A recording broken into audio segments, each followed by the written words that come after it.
Nah, di sini ada sebuah rangka batang ya. Nah, di mana di rangka batang di sini ada eh, berbeda ukuran penampang ya. Misalnya untuk yang batang pertama di sini ukurannya adalah 25 dikalikan dengan 15 cm, sementara di batang kedua ukurannya di sini adalah 30 dikalikan dengan 20 cm.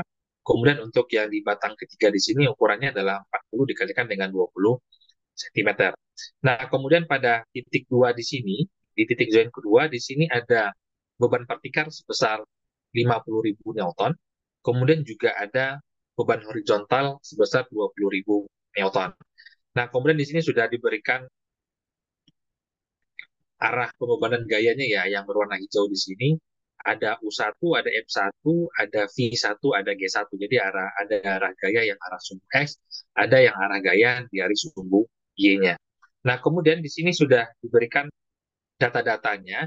Yang pertama adalah nilai elastis modulitasnya untuk baja, misalnya di sini menggunakan 200.000 MPa atau 200 Newton per milimeter.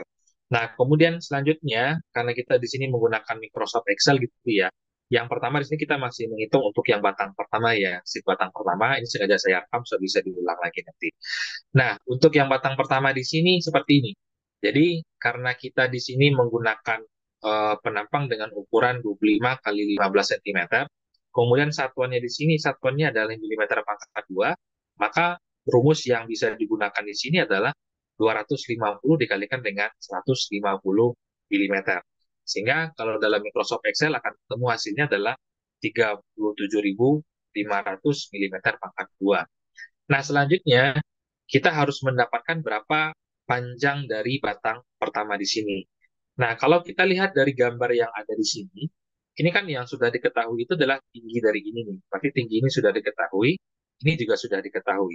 Sehingga kalau kita jadikan dia sebagai segitiga seperti ini ya, ini kan kita bisa menghitung ini misalnya A, ini nilainya B. Nah, kita bisa menghitung dengan menggunakan persamaan Pitagoras gitu ya. Jadi yang biasanya kan kita selalu pakai persamaan seperti ini, A kuadrat ditambahkan dengan B kuadrat. Ini akan kita dapatkan panjang batang yang ada di batang satu. Nah, kalau menggunakan Microsoft Excel, ini persamaan yang digunakan. Jadi rumusnya adalah SQRT buka kurung 200 itu adalah bagian yang di sini. Kemudian yang ditambahkan dengan 2.500 adalah bagian yang di sini. Jadi satuannya dijadikan dalam satuan milimeter semuanya. Jadi yang 200 itu adalah yang ini, 200 itu adalah sisi yang ini, kemudian 2.500 itu adalah sisi yang ini. Sehingga kalau dalam persamaan Microsoft Excel, ini rumus yang digunakan. Sehingga kita dapatkan nilai L-nya itu adalah 3.201,56. Jadi panjang bagian batang di sini adalah 3,2 meter, lebih kurang seperti itu ya. Kalau kita konversikan dalam satu meter. Sementara kan sisi tinggi di sini tadi kan tingginya adalah 2 meter, kemudian sisi horizontalnya adalah 2,5 meter. Nah, kemudian selanjutnya dari segi sudut. Nah, di sini kan ada sudut ya. Berapa besaran sudutnya, di sini juga sudah menggunakan rumus yang disediakan dalam Microsoft Excel. Bisa diketikkan ini nanti di Microsoft Excel-nya, di JRI, kemudian buka kurung atan, nah kemudian dibagikan antara 2 meter di sini dibagikan dengan 2,5 di sini. Sehingga kita dapatkan sudutnya di sini ternyata adalah 38,66 derajat ya, sudut yang ada di sini 38,66 derajat. Jadi ini hanya untuk didata batang satu terlebih dahulu. Nah, selanjutnya kita harus menghitung pertama metrik K1-nya. Jadi ini merupakan matriks kekakuan akibat dari penampang yang ada. Ini rumus yang bisa digunakan A dikalikan dengan E dibagikan dengan L. Ini sudah saya linkkan terhadap data-data yang sudah ada di sini. Jadi A dikalikan dengan E dibagikan dengan L. Nah, yang sebelah sini yang membedakan itu hanya berupa tandanya saja. Kalau di sini tandanya positif, di sini tandanya negatif. Ini bisa di-linkkan dengan data-data yang ada di atasnya. Jadi yang memiliki angka itu selain angka 0, ada 4 poin ya, 1, 2, 3, dan 4 dengan menggunakan persamaan yang ada di sini. Jadi ini adalah matrik kekakuan elemen keras ataupun rangka batang akibat dari jenis penampang yang ada di sini. Jadi data-datanya sudah ada di sini gitu ya. Selanjutnya adalah matrik T1. Ini adalah metrik transformasinya. Ini berasal dari sini. Jadi ini berdasarkan dari sudut yang sudah kita hitung di sini tadi. Ini dia rumusnya ataupun persamaannya di cos alpha. Kalau dijadikan rumus dalam Microsoft Excel seperti ini, cos radian kemudian linkkan dengan sudut yang ada di sini. Ini juga sama, ini kan sin tadi ya, sin alpha di sini dilingkan dengan alpha di sini. Begitu juga di sini, ini hanya berupa perbedaan tanda saja gitu ya. Kalau di sini, ini adalah cos alpha, seharusnya kan sama dengan ini ya. Nah, ini juga sama. Jadi, yang ini matrik partisi ini nilainya sama dengan matrik partisi ini. Jadi, dua matrik sudah kita dapatkan nilainya. Kalau menggunakan rumus Microsoft Excel, bisa menggunakan ini, cos, radian, kemudian klik sudut alpha tadi, kemudian ini juga sama gitu ya. Bisa menggunakan rumus ini untuk mendapatkan nilainya. Ini juga yang membedakan hanya berupa tandanya saja. Satu tandanya negatif, satu tandanya positif gitu ya. Kalau misalnya terlalu ribet dengan menggunakan persamaan yang ada di sini, boleh menggunakan kalkulator. Misal di sini cos 38,66 itu nilainya 0,78 gitu ya. Boleh menggunakan kalkulator. Nah, selanjutnya adalah matriks T1 yang ditransposkan. Jadi matriks T1 ini kita transposkan seperti di sini. Rumusnya adalah sama dengan transpose, kemudian blok bagian yang ada di sini. Nah, biasanya ketika kita sudah melakukan perhitungan metrik, misalnya ya, ini coba saya hapus terlebih dulu misalnya. Misal rumusnya adalah sama dengan transpose, nah seperti di sini, kemudian di blok bagian yang ini, kemudian tutup kurung, enter gitu ya. Ini kan value ya. Nah, kalau value seperti ini bisa dipindahkan ke bagian, misalnya digantikan dengan kolom yang lain gitu ya. Supaya eh, terkadang kan di Microsoft Excel itu mungkin bagian kolom ini kan sudah pernah digunakan ya, seperti sini kan sudah pernah digunakan. Sehingga nilainya menjadi value. Yang kedua, pastikan di pengaturan laptopnya apakah menggunakan koma atau menggunakan titik gitu ya. Kalau di laptop saya kebetulan dia menggunakan koma gitu ya. Nah, biasanya dia akan yang akan keluar tuh hanya berupa satu angka di sini saja. Jadi untuk mengeluarkan semuanya, jadi nanti tinggal di blok ke kanan seperti ini, ke kanannya 4 kali, ke bawahnya juga 4 kali, kemudian pencet Fn plus F2 atau F2 saja gitu ya, seperti saya. Kalau di laptop saya ini kebetulan tinggal pencet F2 saja. Ada yang di beberapa laptop harus memencet Fn dan F2 secara bersamaan. Kemudian setelah itu pencet Ctrl Shift Enter secara bersamaan agar semua angka di sini keluar nilainya gitu ya. Jadi ini adalah untuk metrik yang T1 yang kita transposkan. Selanjutnya adalah metrik secara keseluruhan untuk yang di batang satu ini kita lakukan perkalian seperti di sini. T1 transpos dikalikan dengan metrik K dikalikan dengan metrik T transpos T ini ya. Jadi ini rumus yang kita gunakan. Jadi metrik T1 transpos tadi dikalikan dengan metrik K kemudian dikalikan dengan metrik T-nya. Nah, perkalian metrik ini ada dua cara. Bisa secara bersamaan. Kalau saya di sini langsung. Jadi ada dua kali perkalian metriknya. Kalau kita lihat di sini kan M-nya juga ada dua kali ya. Artinya saya langsung melakukan perkalian metrik T1 transpos dikalikan dengan metrik K, kemudian langsung dikalikan dengan metrik T-nya. Karena memang angka di sini kan sudah ada semua gitu ya. Nanti bisa diulang dengan menggunakan rumus di sini, boleh dipraktekkan. Sama dengan M-mod, kemudian buka kurung lagi, M-mod, kemudian buka kurung, blok metrik T1T-nya, blok yang berwarna biru ya. Ini kan T1T-nya. Kemudian, nah di sini juga ada yang di beberapa laptop pengaturannya di sini titik koma ini apa ya hanya koma saja. Kalau kebetulan laptop saya di sini harus titik koma. Jadi perhatikan di sini nanti ini. Di sini kan yang punya saya titik koma ya, maka dipencet titik koma yang ada di keyboard di sini. Nah, kemudian di blok metrik K-nya. Karena di sini kan metrik T1T dikalikan dengan metrik K-nya. Metrik 1T dikalikan dengan metrik K-nya. Nah, yang berwarna merah di sini. Nah, kemudian tutup kurung, kemudian pencet lagi titik koma yang ada di sini, yang ada di keyboard. Selanjutnya kan ini kita akan melakukan perkalian metrik lagi dengan metrik T yang ada di sini nih, metrik T yang ada di sini berwarna ungu di sini. Sehingga kita dapatkan nilainya seperti ini. Nah, ini kan saya sudah dapat perhitungannya, maka tidak perlu. Nah, ini juga sama. Sebelumnya nanti yang nilainya hanya ada nilai di sini saja nanti nih, yang lain belum ada nilainya. Jadi yang setelah dilakukan perkalian metrik, satu-satunya yang berisi hanya bagian-bagian yang di sini.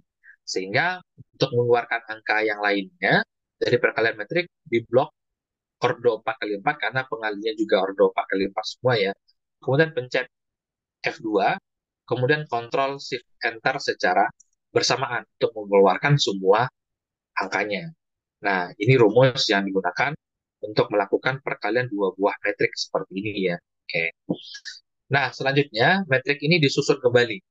Jadi kan dalam gambar yang ada di sini kan ada tiga titik join ya, titik 1, 2, dan 3, di mana masing-masing itu ada U1 dan P1, U2 dan P2, U3 dan P3-nya. Seperti ini U1 P1, U2 P2, U3 dan P3. Begitu juga yang sebelah kanan juga sama, U1 P1, U2 dan P3. Yang kita dapatkan di sini kan kalau kita lihat dari gambar di sini, kalau kita lihat dari gambar yang kita tinjau pada batang satu di sini ya. Jadi yang titik satu ini dia akan berhubungan dengan batang satu dan dengan batang, oh sorry.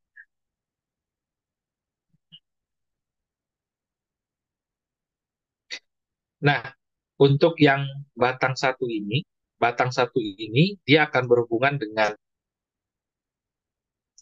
nah untuk yang batang satu ini dia akan berhubungan dengan titik join satu dan titik join dua.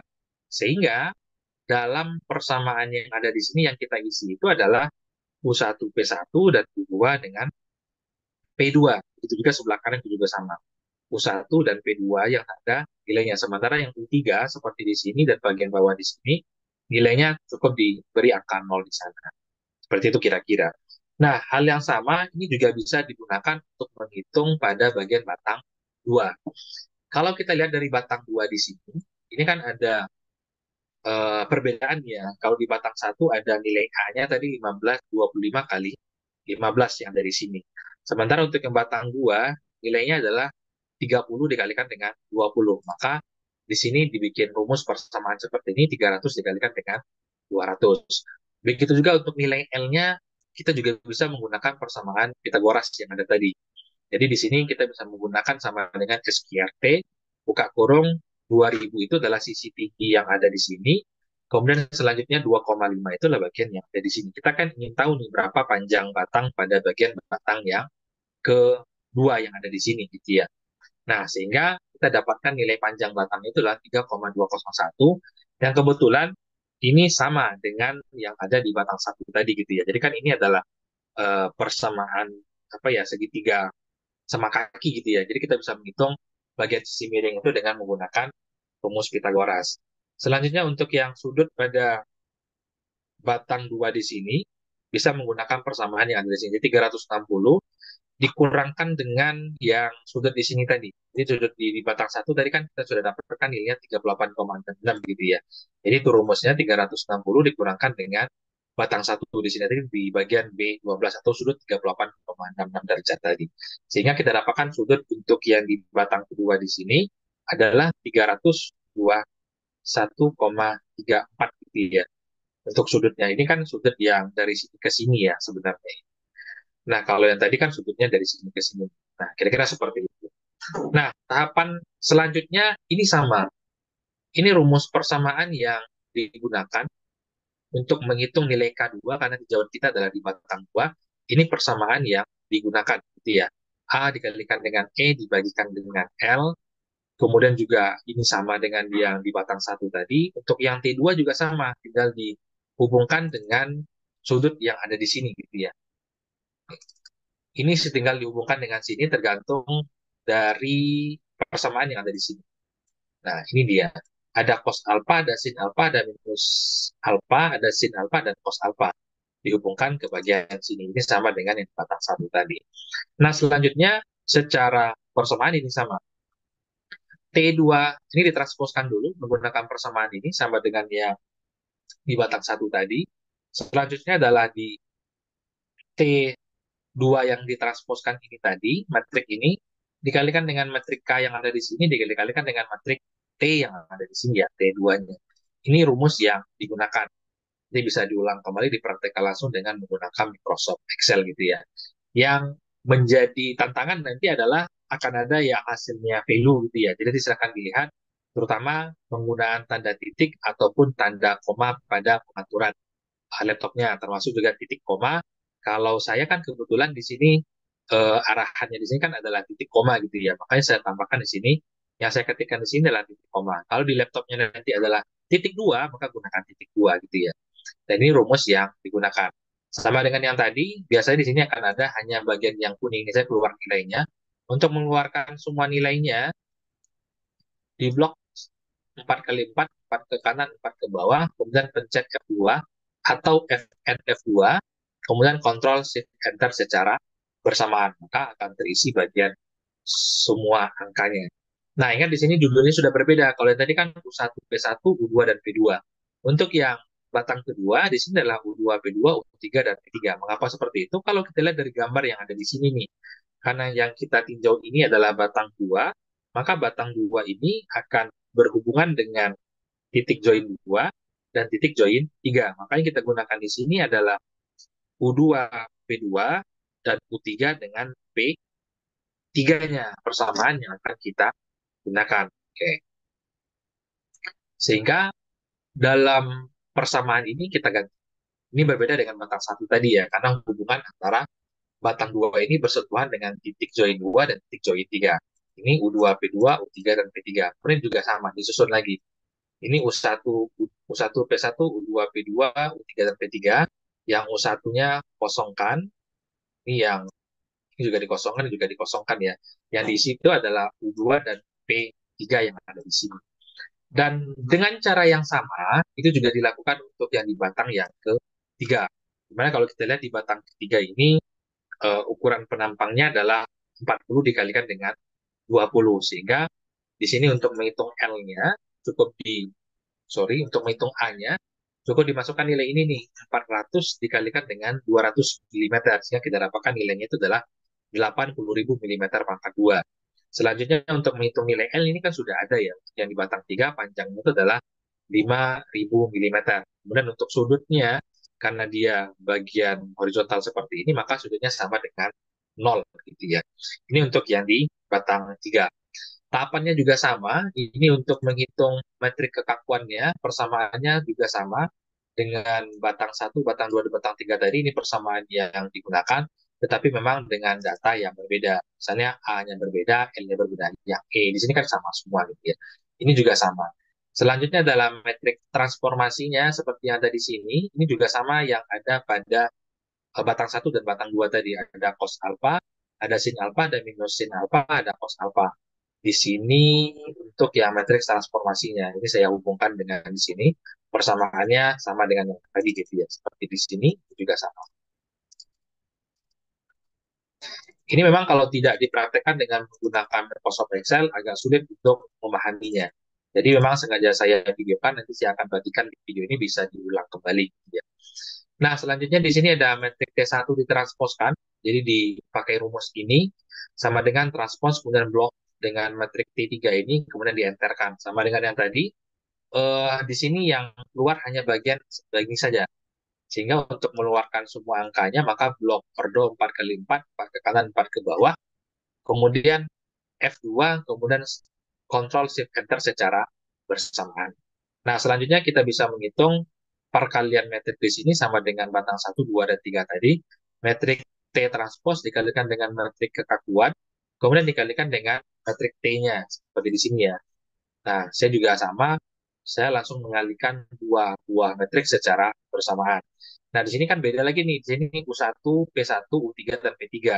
Karena memang kalau kita lihat dari gambar di sini, batang 3 ini, dia akan berhubungan dengan titik join 1 dan berhubungan dengan titik join 3. Sehingga di sini ada U1 dan P1, di sini U3 dengan V3. Ya. Itu cara untuk menghitung metrik kekakuan pada masing-masing batang. Nah, penulisan di bawah ini juga akan berbeda lagi. Jadi U1, P1, U2, P2, dan U3 susun berdasarkan dari perhitungan yang ada di sini. Ini kan berdasarkan dari U1 yang di sini nih. P1-nya kan kosong gitu ya, bisa diisi. Di sini U2-nya juga kosong gitu ya, nggak ada U2 ya, karena dia hanya ada di titik 1 dan di titik 3-nya. Jadi yang di batang 3 ini dia berhubungan dengan U1, kemudian U3 ya. Jadi yang ada nilainya seperti ini. Oke. Jadi saya rasa cukup ini dulu untuk pertemuan kali ini. Jadi saya harap ini bisa dipraktekkan minggu depan kita minggu depan kita coba lanjutkan kembali untuk menghitung eh, strukturnya, jadi berapa besaran gaya dalam yang belum diketahui nilainya nanti ya. Jadi memang sengaja ini saya buat secara bertahap supaya nanti lebih mudah mengikutinya. Karena di bagian perhitungan struktur ini, bagian C struktur ini cukup berat. Kalau dibilang berat sih enggak begitu ya, tapi memang dibutuhkan konsentrasi yang lebih gitu ya.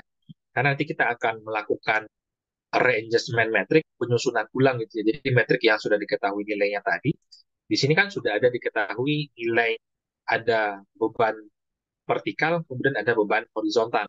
Ini yang akan kita perhitungkan di sini nanti. Jadi kan di sini sudah ada nilainya, ini yang gaya horizontal tadi 20.000 Newton, ini yang gaya vertikal tadi 50.000 Newton ya.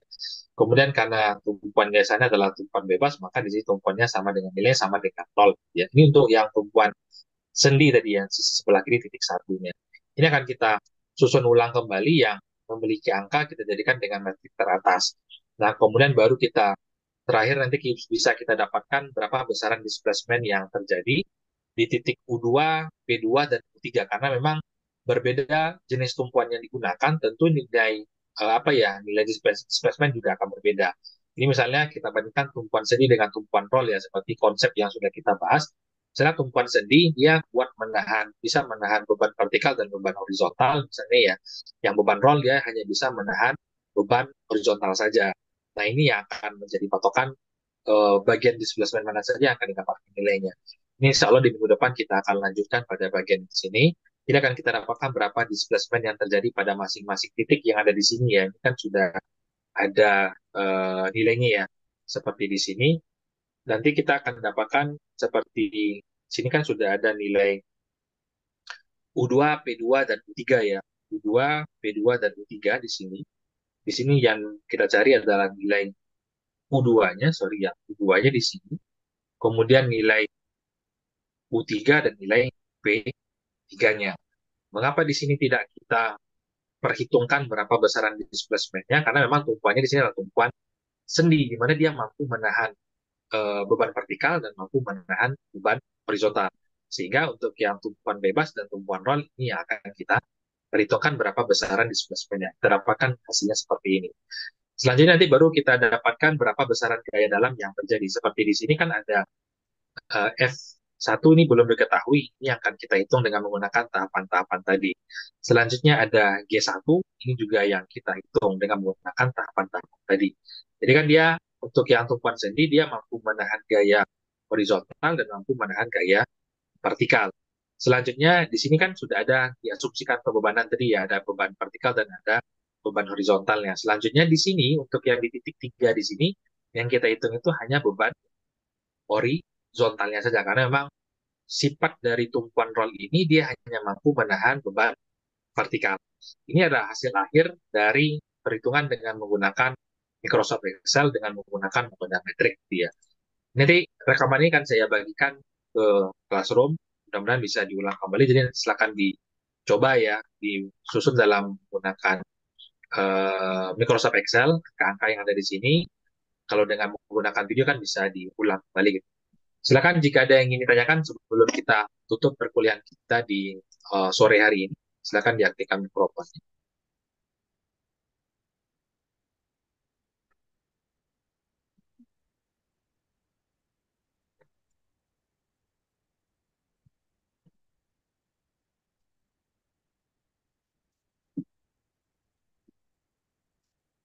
Baik, jika tidak ada silakan diaktifkan videonya semua. Saya mengambil absensi.